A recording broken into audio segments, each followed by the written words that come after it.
May begins with a sensual new moon in Taurus. Welcome to Relationships and Astrology's Loving the Planets. Margaret, what do you think about this new moon? I think that for a change, we can truly say this is a fabulous new moon for relationships because, of course, Taurus is the ruler of Venus. And so we've got a Venus in Aries, which is dynamic, which is exciting, which is action filled, that really wants to play and have some fun. So, in this hemisphere, of course, we're going towards summer. The weather is getting warmer. So it's a fabulous time to have this very sensual new moon. Great sort of, this is the time of year when I just think about, you can sit outside and eat at a cafe or a restaurant and have your lunch and even dinner outside and, just enjoy yourself. And there's a little bit of a leisurely pace that goes with Taurus. And with the new moon in Taurus, you're really feeling that kind of beginning of like you can just you can breathe again. I don't know, winter's a fine season. If we had a little bit less of it, it would be better, but I find that like this time of year just makes me want to stop and smell the roses type of thing, go a little slower. Yes, and there's also a lot of romance in the air. It's sextile Neptune, which gives it that dreamy, romantic feeling. So a lovely time for anybody who's starting a new relationship or even just starting dating somebody, or if you're in a long-term relationship, this is a lovely time to spend some time together, hold hands, go for a walk, do things that you really enjoy together. Are you saying that Neptune puts the sex in sextile for this new moon? I'm Yeah, sorry, I couldn't resist. I think we could put it that way. Absolutely. Yes. Now, however, there is a Uh-oh. little spot in it. Yeah, I'm sorry. It does make a trine to the Saturn Pluto. And we've talked a lot about this aspect. This is an aspect which is about really creating major changes in our structures, letting go of the past, clearing ourselves of past karma, for want of a better word, things that have blocked us, energies that have blocked us.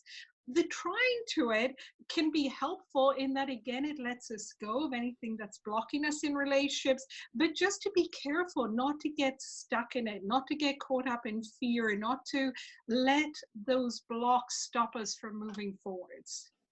Yeah, that's really the case. But I mean, at the same time, it's a trine, which means that the release should be fairly possible. I'm not going to say easy, it would be fairly possible. I think that people are losing a lot of things. There is a lot of shedding going on, and it's not always very comfortable. But it is a trine, which helps with the release. And then, but it's also, it's also sextile to the North Node in Cancer, which very much suggests, I mean, the Taurus Cancer type of thing very much suggests to me a kind of rebuilding. So you lose things, but you can also build things. You can also go forward into things. It's not like it's not really a looking in the rear view mirror kind of time. It's certainly a very creative time. And if we focus on that Cancer energy, that North Node in Cancer, we can really find ways to be creative in relationships and create relationships that are new, that have a very different feel about them, and that are really all about love and nurturing and self-nurturing, nurturing the other person. So really an amazing new moon to maybe, go out for a lovely meal or cook something at home or go for a nice walk or watch a romantic movie, do something together, be close, be physically close. It's been a long time, I think, since we've had such a wonderful new moon. Yeah, I agree with you. And I think, I mean, it's a new moon, which means don't put all that much pressure on yourself for it to be a big weekend or something like that. It's the start of something new. It's the start of something that'll play out over weeks and, in a sense, will play out over a long time. So, this is a good time to, set your intentions that you're going to enjoy your life more, that you're going to, appreciate. Taurus has that wonderful energy for just appreciating what's good and what feels good. And that's, get started with it, do something like that. But, you don't have to, it's not one big weekend of explosive fun.